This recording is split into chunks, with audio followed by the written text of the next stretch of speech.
What's up, people? So, as have you noticed, most of the episodes now will be English spoken, especially my episodes, and probably most of the adventures we're gonna do across Greece, because my idea is to show people abroad how and what is the drift scene and the car scene in Greece and whatever else I will travel. And English is a mostly widely speaking language, and it's easier for me to send it to translation later for other languages. So yeah.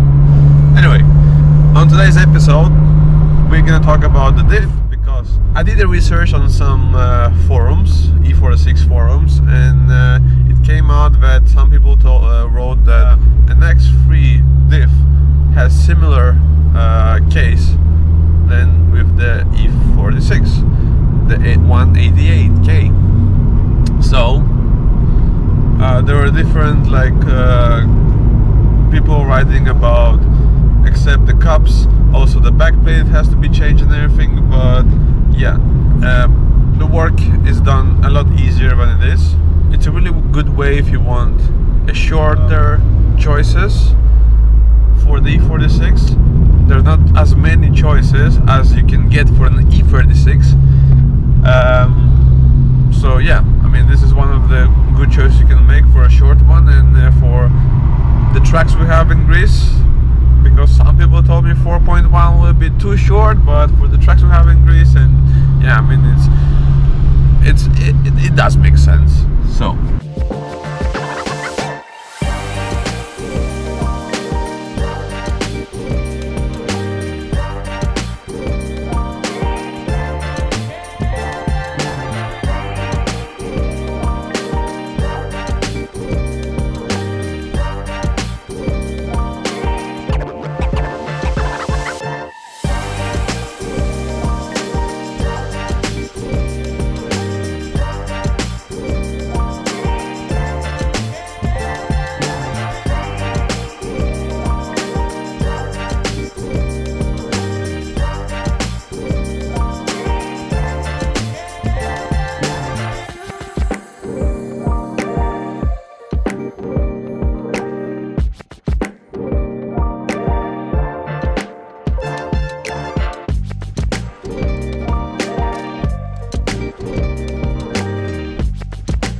So we are here. I'll pick up the car now, let you see what I did with the final installed of the diff. Here is my old diff with the backplate from the X3, and also the flanges are from the X3, because we swapped my flanges and the drive shafts and the axles and the backplate to the X3's diff. And let me take you with me down there and show you what's up.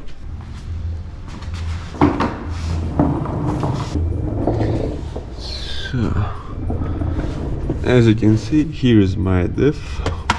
Basically, this is the main housing is from the X3. We took my own backplate because my backplate had a good inside to fit the hole in, because the iron was like a bit screwed up, probably failed somewhere. And then we changed the flanges.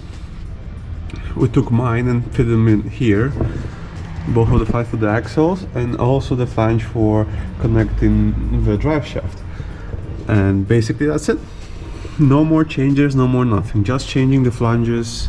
You could also keep the backplate from the X3, but we changed it because mine was in a bit better condition.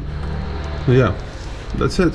And then it fits right in, and you have a really short diff comparing to the ones easy available for the E46, because it's really not so easy to get a short one as you can get it easier for the E36.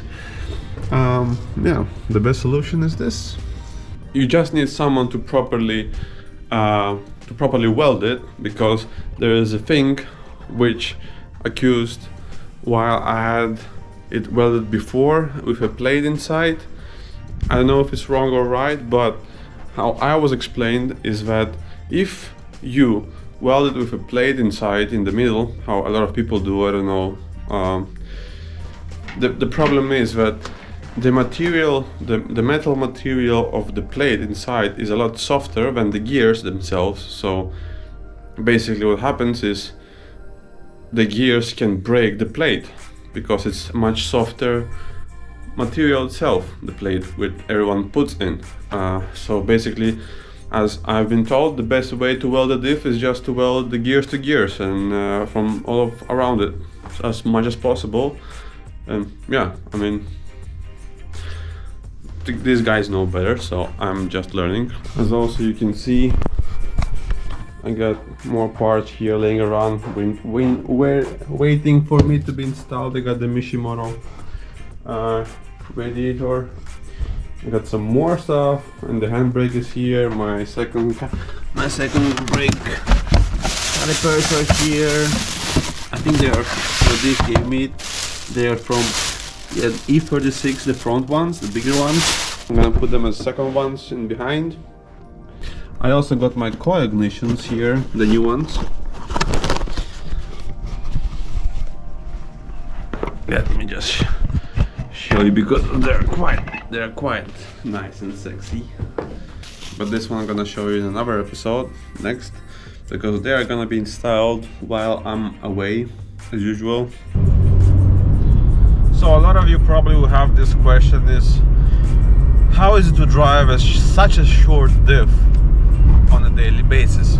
Well, I cannot say that this is for everyone, and it's quite annoying if you want to do long trips or I mean, take it this way. On 5th gear,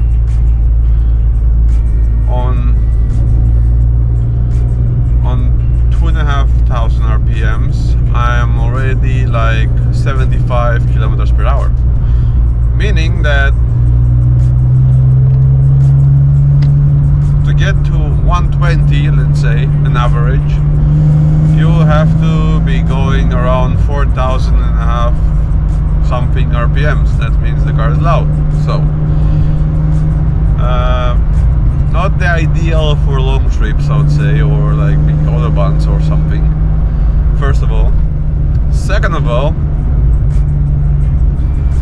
my second gear is my first gear now, so it's quite snappy, really snappy.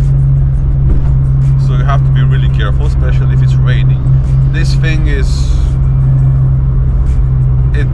initiates drift and goes sideways so easy. You have to adjust your foot game. You have to adjust your driving. I mean, in the rain, even on the 4th gear, I can easily slide it around as I want. So yeah, I mean, you have to be really careful. But for me, I don't mind. It's fun. It's controllable. If you know how to control it, if you are careful, then I don't see any problems with it. Yeah, I mean, I like it. I'm having fun with it. Yeah.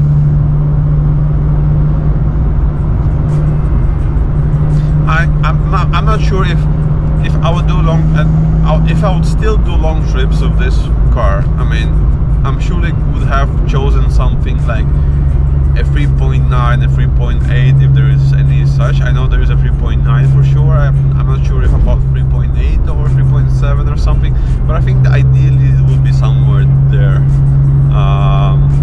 But yeah, I mean, this is the one which I wanted to test because a lot of people were questioning the conversion and everything, and so this is something I wanted to test myself, and this is something that I found easily on the market, an X3 diff, so that's why I installed it. So yeah, and I mean, with the horsepower I have, which is not much and not little, so yeah. Oh, and we're gonna go to a dyno test the next video, so let's see what we done with the exhaust, the intakes, the exhaust intakes, and yeah, we'll see. it's gonna be quite fun. Hopefully you're gonna get some numbers more than it's supposed to be in stock, but yeah, I mean, should be okay. Like, comment, subscribe. If you have any questions or you have any propositions about the building of the car and stuff like this, because I'm still like in a blind spot of what and where I'm gonna do still, especially the interior, because this is gonna be like, still, you see, I've cut it out everything, but I don't know what the hell I'm gonna do with it still. I have some ideas, but if you have any propositions or ideas to tell me on how to do my interior, yeah, just comment below and or send me links or anything, and we'll consider it. We can have a chat, and yeah, I mean, or hit me up on Instagram. Yeah. So, like, comment, subscribe. See you in the next video, and